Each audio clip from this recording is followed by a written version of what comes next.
Just take a look right in the book with reading rangers.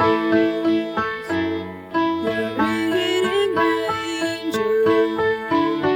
Howie and the reading rangers.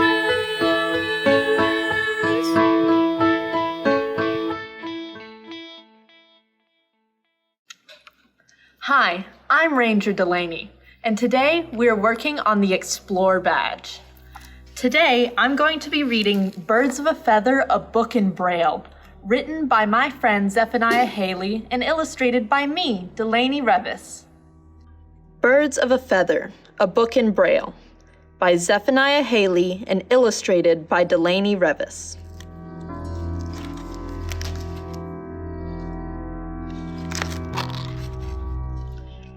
On a chilly morning, Mama Chickadee, Chick-a-dee, flew over the snowy forest. Something caught her eye, so she landed to take a closer look. It was a large egg lying on the forest floor. She looked from her nest and back again. With a lot of effort, she pushed the egg to her nest.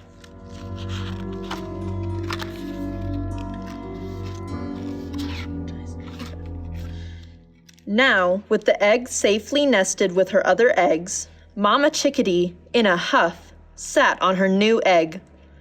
Papa Chickadee looked at the egg in shock. Not long after, the egg began to shake, and then there was a loud crack. The chick inside let out a little hoot. His name was Owl. A few days later, Owl could hear tiny chirps from the nest. His sisters and little brother were here.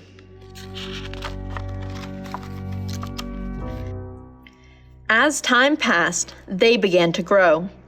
Little brother's wing didn't work, so Owl would fly him everywhere on his back. Owl and little brother spent all their time together.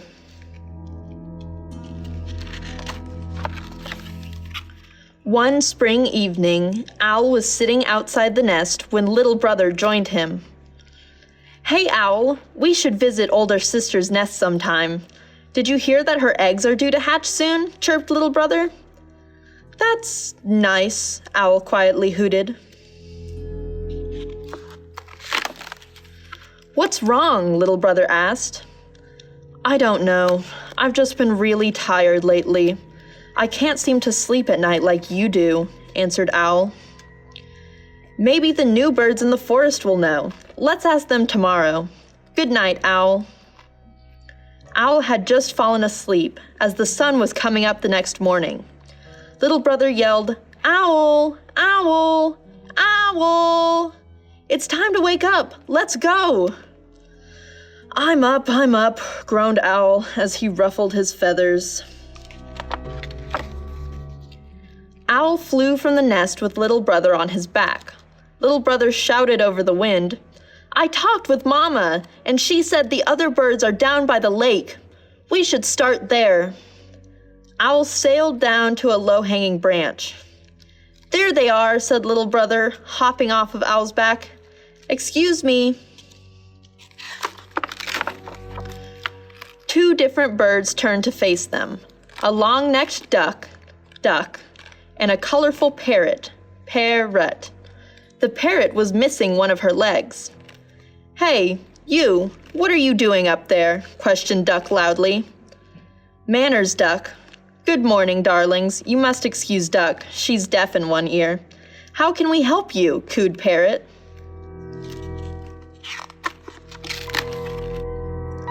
"Could you help us? Owl here has trouble sleeping at night. Do you know why?" asked little brother.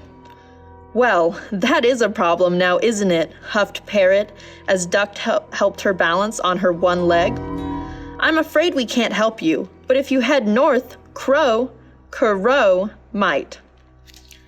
"Thank you," said Owl as little brother hopped onto his back and they flew off. As dusk crept over the sky, they saw something sleek and black fly past them. Landing in the trees below, Owl and little brother landed on a nearby tree. "Hello?" yelled Owl. "Is that you, Crow?" "That is what they call me." "What are you doing in my woods?" Crow crooned, landing beside them. "Can you help us? Owl here has trouble sleeping. Do you know why?" Little Brother asked. Crow focused on Owl. "I do not have what you seek. An old bird in the west will." She took off into the trees and cawed, "Good luck finding him. He doesn't like strangers." Owl and Little Brother flew west in search of the old bird as night crept over the sky. "We've been flying for hours," Owl groaned. "Don't lose hope, Owl. We'll find him," soothed Little Brother. Just then they heard from the forest floor, "That mean old bird! I just wanted to know where I am!" Penguin, a black and white bird, yelled. "What old bird?" asked Owl, landing beside Penguin. "Where did you see him?" "In the hollow over there. He just shooed me away." "Where am I?" Penguin asked, dazed. Quickly, Owl and Little Brother flew over to the hollow. They landed on a branch outside. "Who's there? Leave me be. I don't want to hear your teasing," screeched the bird from inside the hollow. Owl answered, "This is Little Brother, and I'm Owl." "You're here to tease me about my eyes," said the bird, and when he turned to Owl and Little Brother, they could tell that he was blind. "We would never tease someone for being different," said Little Brother. "I'm different too. My wing doesn't work, and I can't fly with it. I'm a lot like you." "My name is Old Gray Owl. What do you need?" Old Gray Owl answered. Owl had never seen a bird like himself. He couldn't speak, so Little Brother did for him. "Owl has a hard time sleeping. Do you know why?" Little Brother asked. When do you sleep, son?" asked Old Gray Owl. Owl answered, "I try to sleep at night like my siblings, but I never can." "Well, there's your problem, son. You're not meant to sleep at night. You're different from your siblings," Old Gray Owl said, pointing to the rising moon. "Remember, son, it's our differences that make a change in the world. Your family will welcome that change and love you just the same." "What did I say? I told you he could answer your question," cooed Crow as she landed in the hollow. "Thank you. I will never forget this," said Owl. "Let's go home, Little Brother."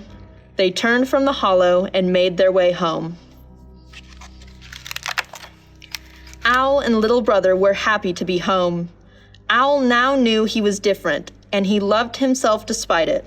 His family did too. Your challenges don't have to define you, but allow them to be a part of you. As you may have noticed, this book incorporates both Braille and fabric illustrations.